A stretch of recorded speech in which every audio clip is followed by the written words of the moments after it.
이제 방송의 시대를 넘어서 그야말로 유튜브 모두가 방송인이 되는 그런 시대가 됐잖아요.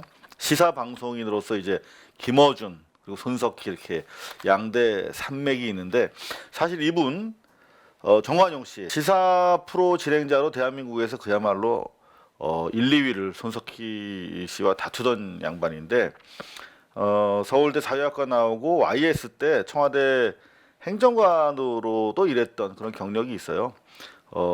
중도의 객관성을 잘 유지하고 방송의 그 흐름도 좋지만 질문이 아주 날카로운 그런 방송인으로 꼽히죠. 이 양반이 지금 CBS 시사자키 정관용입니다라는 프로그램을 하고 계시거든요. 저도 여러 차례 불려 나갔습니다만 홍석현 씨가 출연했어요. 이 자체가 사실 뉴스죠. 홍석현 씨가 그동안 베일에 가려 있는 인물이었는데 이렇게 조그만 스튜디오예요. 거기 탁 나가서 작심한 듯 여러 가지 말씀을 하셨어요. 뭐 특별한 얘기는 없었고 JTBC 지금 잘 나가고 있는데 내가 손석희를 끌어들였다 뭐 이런 뭐 자랑할 만하죠. 뭐 그런데 재밌는 것은 손석희를 왜 데려왔느냐, 언론의 다른 지형을 의도했느냐 그랬더니 1등 주의가 좋았다. TBC 때의 어떤 그런 추억 때문인지 몰라도 1등을 만들 수 있는 사람을 데려왔다. 뭐 이런 얘기를 하면서 이제 정작 아픈 질문 정관용 씨가 하기 시작합니다. 뭐 음모론의 전형일 수도 있습니다만은 촛불 때 이런 얘기 있었다.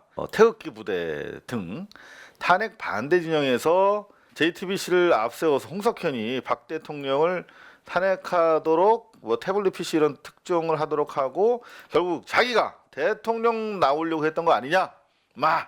음모론도 있었고 실제로 그런 기사도 있었어요. 리셋 코리아라고 하는 단체를 만들고 호련히 JTBC 회장에서 내려왔잖아요. 그러면서 이제 전 직원들한테 이메일을 보냈는데 여기 보면 대한민국을 어떻게 새로 개조할 것인가 그런 거의 대선 출범에 즈음한 선언문 같은 거를 올렸어요. 뭐 그러니까 충분히 이런 얘기 할 수 있죠. 그런데 아니다, 가짜 뉴스다 말이야 이렇게 털고 넘어가는. 좀 질문을 좀 더 했으면 좋은데 다시 정치 나오실 거냐 뭐 이런 얘기. 사실 정권 획득을 위해서 대선 준비를 했었던 걸로 저희는 취재를 하고 있었어요. 그리고 만약에 홍석현 씨가 대선에 나온다면 감옥 가는 각오를 하고서라도 저는 맞겠다 뭐 이런 생각을 하고 있었습니다. 여전히 뭐 이런 저는 정치 재개 의사가 있는 포석이 아닌가. 홍석현 씨가 이런 광폭으로 CBS 정관용에도 출연하고 하는 것은. 그리고 문 대통령이나 자유한국당에 뭐 이런 얘기를 좀 해라 그랬더니 문 대통령에게 가뜩이나 지금 촛불 이후 적폐 개혁에 대해서 속도가 좀 떨어지고 있는 것이 아니냐 뭐 이런 뭐 경제 지표가 지금 좋지 않은 건 사실이지만 그런 비판의 소리들이 상당히 있거든요. 그런데 거기다 대고 보수 진영과 대화를 좀 해달라. 그런 노력에 반의 반이라도 야당이나 보수 세력과 이렇게 소통을 해달라. 태극기 부대와 소통을 해달라. 적폐 세력과 소통을 해달라라고 하는 이런 주문을 어떻게 받아들여야 할 것인가. 그리고 JTBC의 오너로서 실제적으로 손석희 대표가 승진을 했죠. 보도부문 대표에서 전체 경영을 총괄하는 대표이사로 승진을 하긴 했는데 이런 생각을 가지고 계시단 말이에요. 홍석현 씨가 지금 문 대통령의 개혁도 좋지만 보수 세력, 야당과 보수 세력과 이렇게 소통을 해달라라고 주문하는 이분이 오너로 있는 회사에 아무래도 영향을 받지 않겠느냐 그런 우려를 좀 느꼈습니다.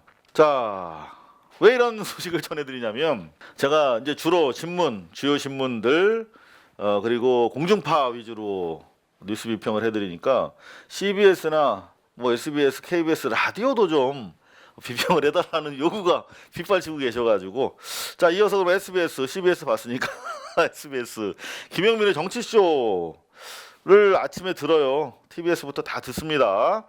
근데 여기서 오늘 그런 얘기를 했어요. 어제 있었던 합의가 국정조사에서 강원랜드를 뺀 것 아니냐. 왜 그런 합의를 해줬을까? 뭐 이런 문제 제기를 하더라고요.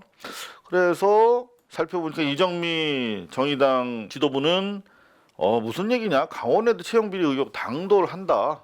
이거 안 하면은 일방적 정치 공세 판이 될 텐데 이거 무슨 얘기냐? 이렇게 반발을 하고 있어서 저희가 어렵게 합의문을 입수를 했어요. 합의문을 보니까 여기 이렇게 여야 5 원내대표가 사인한 것인데 어제 여기 보면 공공부문, 공기업, 공공기관, 지방공기업 채용비리 의혹과 관련된 국정조사. 일단 의혹이라고 한 발짝 물러나긴 했습니다. 여하튼 간에 뭐 다 얘기하겠죠. 정치적으로 써먹겠죠. 국정조사를 정기국회 이후 실시한다. 국정조사 계획서를 12월 중 본회의를 열어 처리한다. 이렇게만 합의하고 있을 뿐 김혜민의 정치쇼에서 얘기했던 대로 2015년 1월 이후로 시기를 특정했기 때문에 문제가 된 강원랜드 채용비리 의혹은 빠져 있다. 뭐 이런 지적은 사실이 아닌 것 같습니다. 그건 저희가 확인한 사안이기 때문에 정의당 지도부에서는 요게 이제 자한당 등이 정치 공세를 언론을 상대로 하고 있는데 2015년 1월 이후로 한정할 수 없다. 왜냐하면 이게 2013년에 있었던 일이잖아요. 강원랜드 채용비리는. 그래서 초반부터 이렇게 맞서고 있다. 하지만 합의 내용이 없기 때문에 정치 공세다. 이렇게 일축하는 것이 옳다라고 판단이 됩니다. 그러면 YTN이 이제 본격적으로 재정비를 마쳤습니다. 그리고 라인업이 쫙 이렇게 나왔어요. 가운데 있는 요 양반 바로 노정면 10년 만에 해고 이후 복직 10년 만에 이제 마이크를 잡는데 물론 중간에 국민 TV에서 뉴스를 진행을 하셨죠. 그런데 이제 본격적으로 마이크를 되찾았어요. 그 의미가 있겠다. 탄탄한 뉴스를 하겠다 이렇게 주장을 하고 있는데 여간 뭐 언론 환경이 과거와 다르기 때문에 좀 지켜봐야 하겠습니다. 노정면 기자 인정하고 있습니다. 비슷한 시간대 패널 중심의 뉴스가 너무 많다. 고만고만한 뉴스가 너무 많다. 그래서 이슈와 인물 중심으로 진행하겠대요.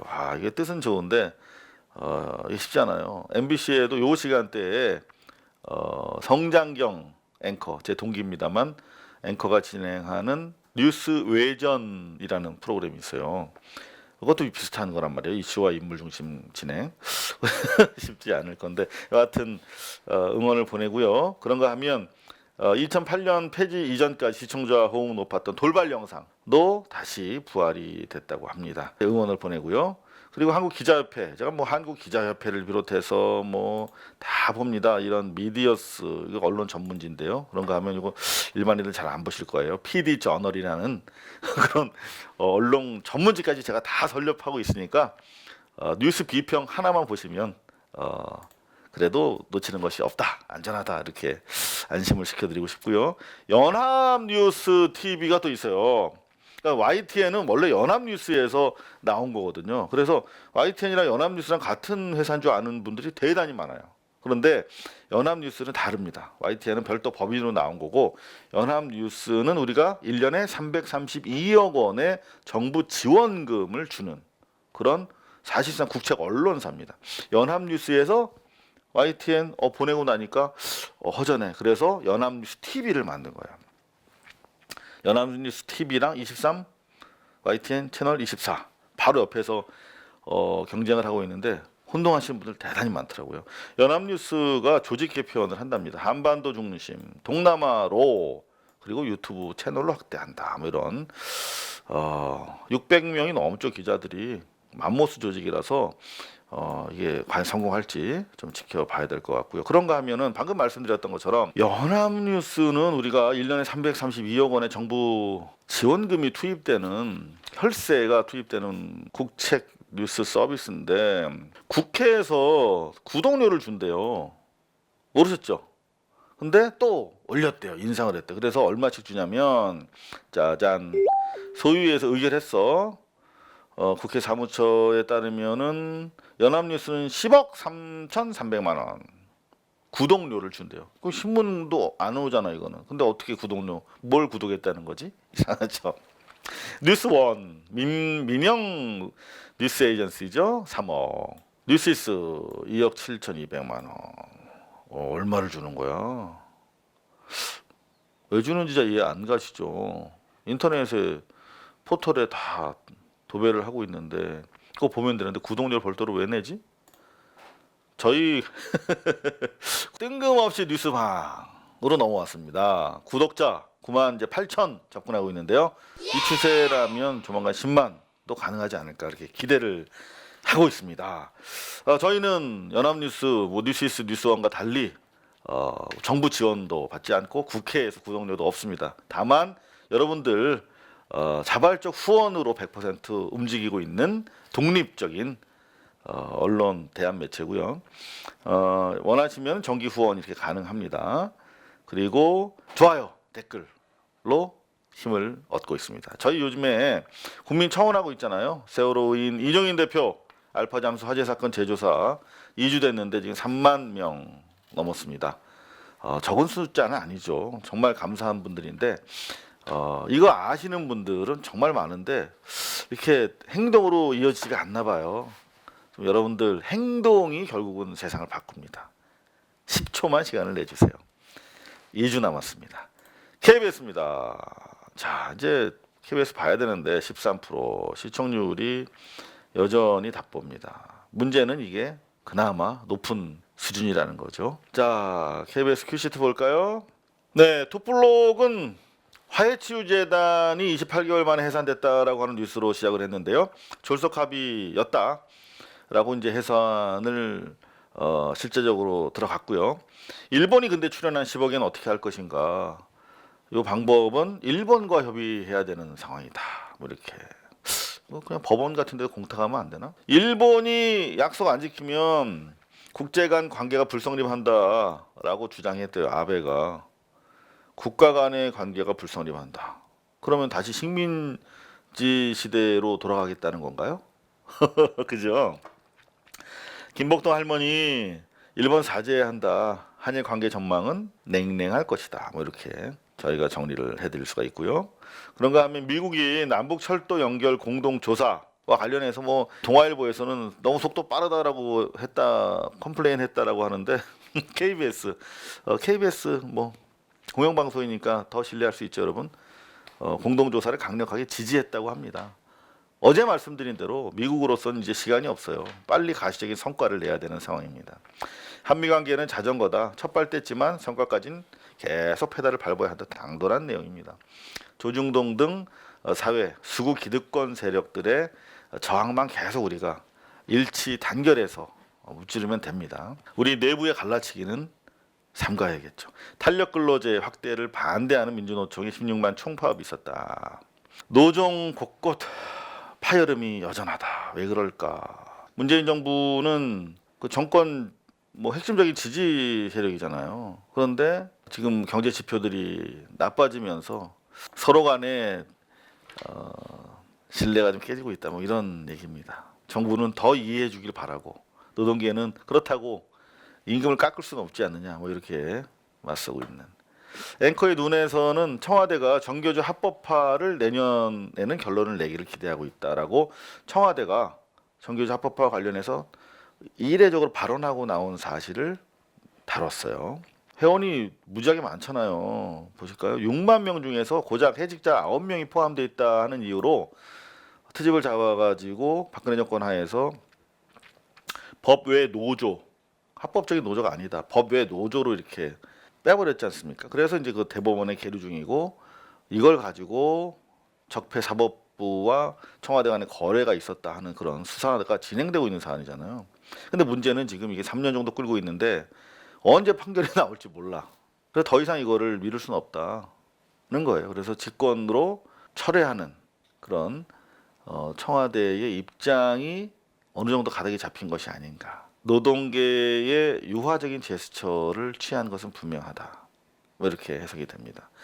반년째 계속되는 노사정 갈등, 해법 없나? 뚜렷한 해법은 안 보인다. 뭐 이런 얘기들을 지금 현안이기 때문에 내 꼭지를 키웠어요. 탄력근로제 관련해서 기사들이 많은데 팩트를 말씀드리면 탄력근로제를 현재 3개월에서 6개월 또는 1년으로 확대할 경우에 명백한 것은 임금이 떨어진다는 겁니다. 그리고 고용 상황이 그것 때문에 이제 과로사가 우려되는 만큼 악화된다는 것인데 그건 분명한데 경영 지표가 좋지 않기 때문에 재계 쪽에 압력이 들어오고 있잖아요. 정부로서는 상당히 중간에서 곤혹스러운 상황이 분명합니다. 그런데 이제 민주노총 등 노동계와 민주시민사회 진영에서는 그러면 양쪽에서 압력이 있으면 어느 쪽에 방점을 무게중심을 둘 것이냐는 거죠. 좀 선택과 판단의 문제인 것 같습니다. 재벌 체제를 개혁하는 방향으로 큰 그림이 그려져야 될 텐데 그렇지 못하고 있다는 거죠. 그건 한계일 수가 있겠어요. 혁명 정부가 아니기 때문에. 국회가 정상화됐지만 예산안 심사는 졸속으로 이뤄질 것 같다. 시간이 없으니까. 해경군 김씨 지메일과 동일한 다음 아이디 접속지가 마지막 접속지가 이재명 자택이었다. 이건 스모킹 건으로 인정 안 된다라고 하는 것이 전문가들의 현재로선 지적입니다. 요걸 한번 마지막에 요걸 다뤘는데 마이크로 다치라고 하는 래퍼가 인기잖아요. 도시여부에도 나오고. 그런데 참 아버지 어머니가 20년 전에 완전히 그 야반 도주 있잖아요. 목장을 했는데 빚더미를 주변 이웃들한테 다 떠넘기고 심지어 개똥까지 다 챙겨가지고 도망갔대요. 뉴질랜드로. 부모의 잘못이죠. 명백한 수사가 재개될 것 같은데 그러면은 이 마이크로 닷의 책임은 어떻게 될 것인가 하는 그런 부분. 그때 5살이었으니까 자기 모르는 거예요. 어떻게 해야 될까요, 여러분들? 이 친구는 이제 뭐 방송을 못 하게 될 것 같아요, 당분간. 근데 초반 대응이 좀 안 좋았던 것 같다. 그런 생각이 들어요.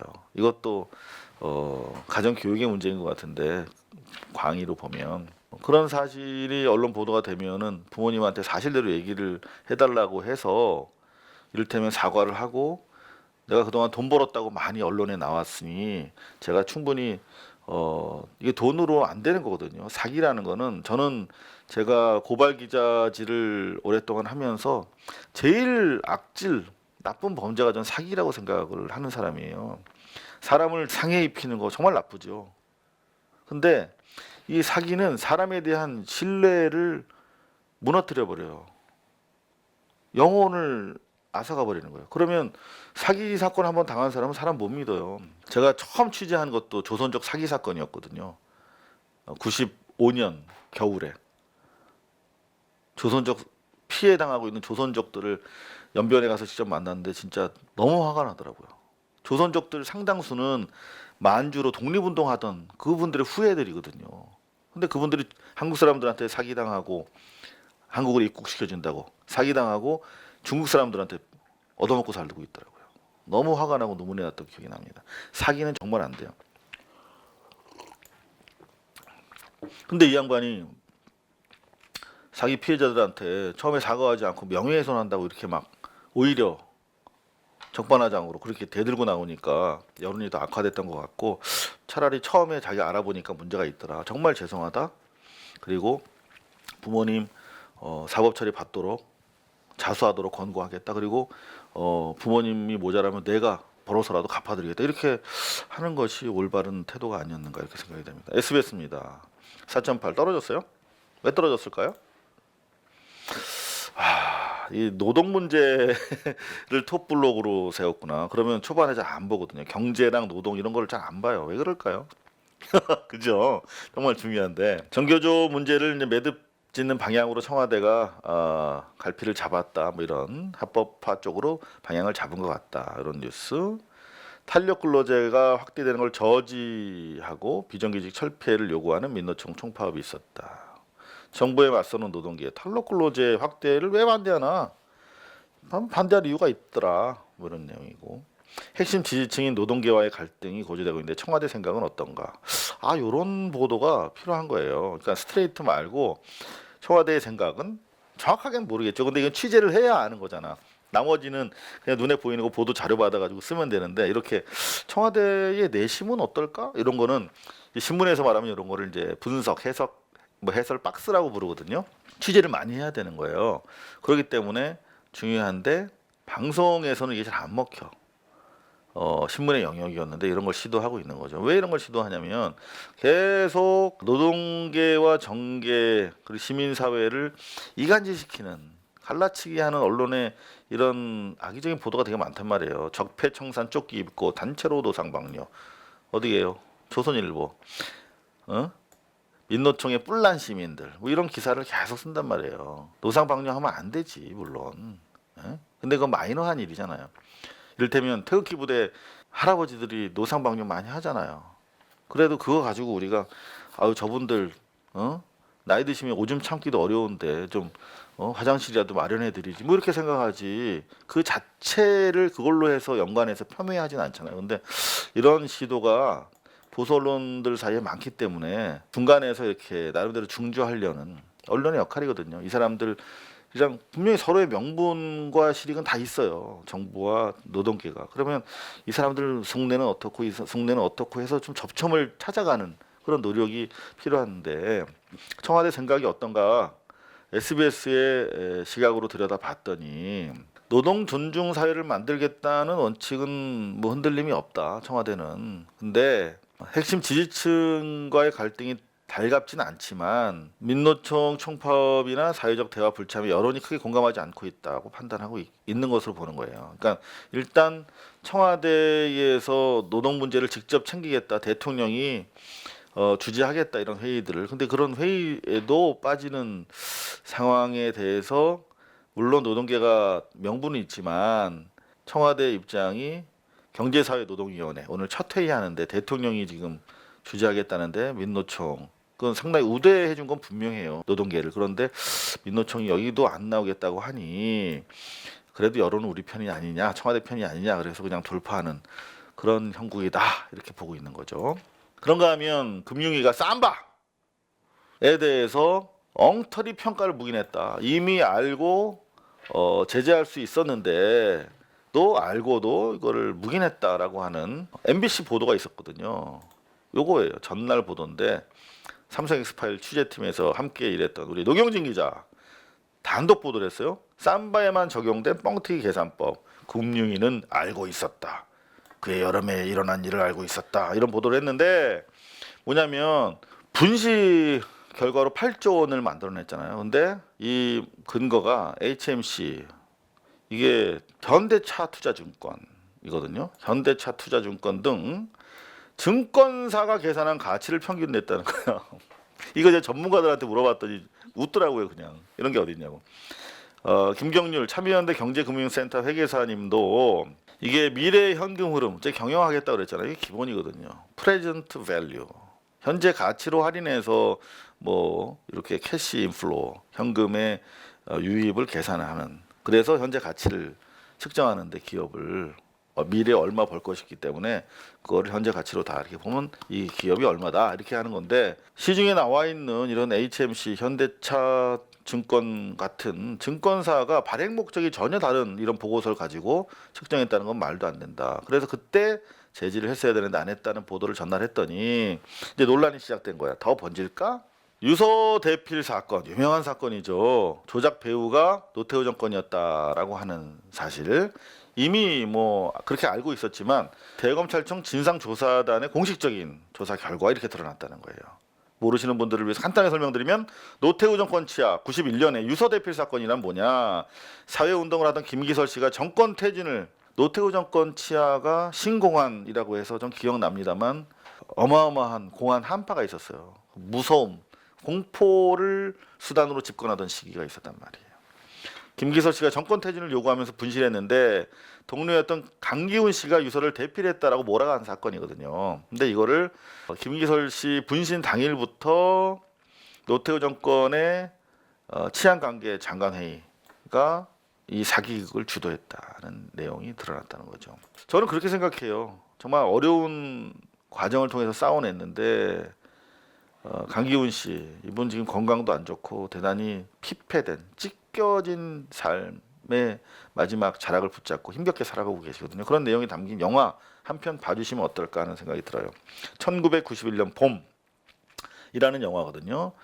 권경원 감독이라는 분이 만든 영화인데 저 봤어요. 정말 아름답게 그 거친 시기, 엄혹한 시기를 되게 아름답게 이 강기훈 씨가 기타를 쳐요. 기타로 풀어냈어. 상도 많이 받았어요.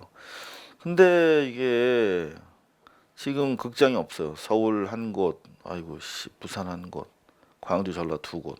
좀 찾아봐 주세요. 이런 영화를 봐야 힘이 나눠져서 갈 수가 있습니다. 누적 관객이 3천 명밖에 안 되는 이게 우리 현실입니다. 진실은 고립되게 놔둬서는 안 되겠죠. MBC 허겁 어쩔까? 2.8 2.8%. 아이고 어떡하냐. 편집은 다를 게 없어요. 화해치유재단 해체 1, 2, 3, 4 하나 둘 셋 네 꼭지를 했고 정교조 합법화 이거 똑같잖아요. 너무 똑같으면 MBC를 안 본다 이런 건가?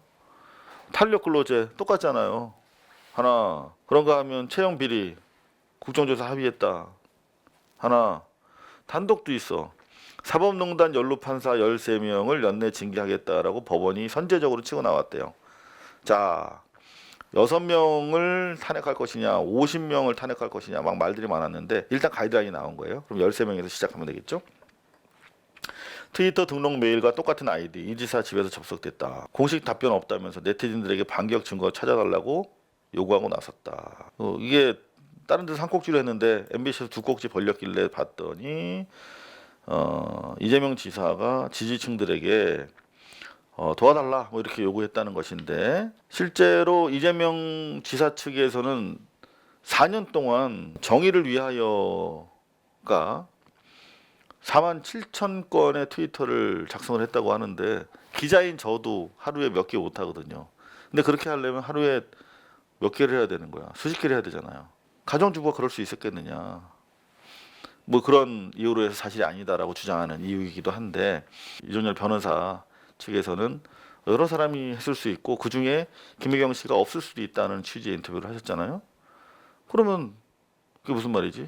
이종열 씨는 경찰 수사 결과 보고 김혜경 씨를 구속해야 된다라고 얘기했던 사안이잖아요. 이게 구속 사안이 되는지 좀 모르겠는데 여튼 이런 가운데 이재명 지사는 4만 7천 건의 트위터를 가지고 있지 않다는 거예요. 그렇잖아요. 자기가 트위터를 안 했다고 주장하고 있으니까 없잖아. 그래서 유리한 자료들을 좀 올려달라 이렇게 SNS를 통해서 호소를 하고 있다는 그런 내용입니다. 그리고 학사 졸업장이 전부인데 전임 교수가 된 학교가 있대요. 서울 한영대학교인데 전임 교수 2명을 채용했는데 한 사람은 석사, 한 사람은 학사래요. 그래서 보니까 그 형제가 이렇게 교수님이 된 이유가 뭔가 봤더니 되게 길더라고. 저 아래 있고 뭐냐면 아버지가 총장이고 엄마가 재단 이사장이래. 아유, 한 3줄만 썼어도 될 것 같은데 너무 길게 썼다 기사. 자, JTBC 뉴스룸 거의 뭐 6%. 아, 좋아요. 마찬가지 화해치유재단 해산 아베 한마디 치고 나왔다. 해경공 김씨와 포털 아이디가 동일하다. 이 지사 집에서 마지막 접속했다.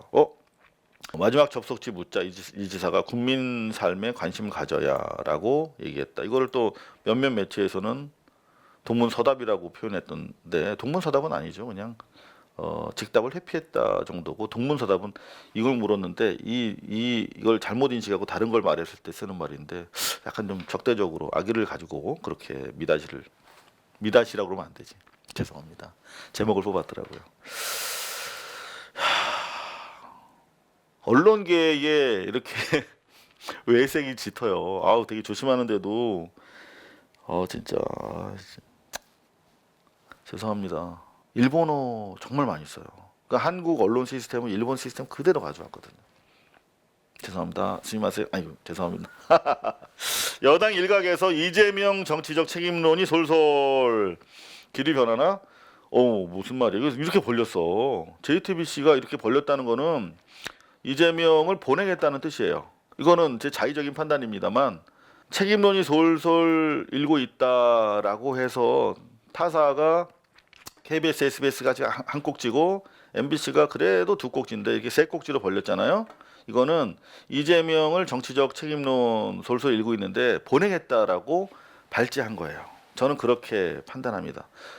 요 기사를 보고 더 그렇게 생각했어요. 책임론이 솔솔 일고 있다 그러면 뭐 연판장이 돌고 있거나 뭐 이렇게 몇몇 사람들이 공식적으로 제기를 하고 있다는 뜻인데 보니까 없어. 뭐 지도부 침묵하고 있어. 여기 보니까 안민석 의원께서 국민에 대한 예의 차원에서 경찰 쪽을 이 지사보다 더 국민들이 믿고 있는 것 같으니 정치적 책임을 질 용의가 있다. 이게 사실이라고 한다면 내려놓을 용의가 있다. 이렇게 배수진을 치고라도 책임을 지는 자세를 보여야 한다라고. 이것도 바로 나가라는 것도 아니잖아요. 근데 안민석 의원 한 사람의 목소리, 그러니까 앵커멘트대로 나오기 시작한 거거든. 근데 여기 보면 책임론이 솔솔, 책임론 제기 시작이라고 하거나 약간 좀 이재명을 보내자 뭐 이렇게 나름대로 의중을 가지고 있는 것이 아닌가. 제 개인적 생각이에요. 그렇다고. 그리고 이걸 보면서 또 이렇게 생각하게 됐어요. 이정열 변호사께서 나오셨어요. 근데 인터뷰가 되게 길더라고. 계산해 보니까 17분 25초. 거의 20분 가까운 시간을 뉴스에서 출연해서 얘기한다는 거는 그냥 폭탄을 떨어뜨린 거예요. 근데 제목에서도 나왔듯이 특별한 내용이 없었어요. 해경군 김씨 유력 증거를 이정열 씨가 가지고 있다고 계속 흔들면서 공개하지 않고 있잖아요. 이거 왜 공개 안 하세요? 라고 물어본 게 다야. 그러면서 20분 동안 앞에서 세 꼭지 20분 동안 이재명 아젠다를 띄우면서 심지어 한 사람의 원칙론적인 이야기를 가지고 정치적으로 책임을 져야 한다라고 하는 분위기를 이렇게 띄우고 있는 거잖아요. 그거 제 개인적인 생각입니다. 지금까지 데일리 뉴스 비평이었습니다. 감사합니다. 고발뉴스는 여러분의 자발적 후원에 힘입어 운영되는 대한매체입니다. 자본과 외압에 흔들리지 않는 언론으로 키워주십시오. 후원 신청은 지금 고발뉴스닷컴에서 접수 중입니다. 여러분의 많은 참여를 부탁드립니다. 감사합니다.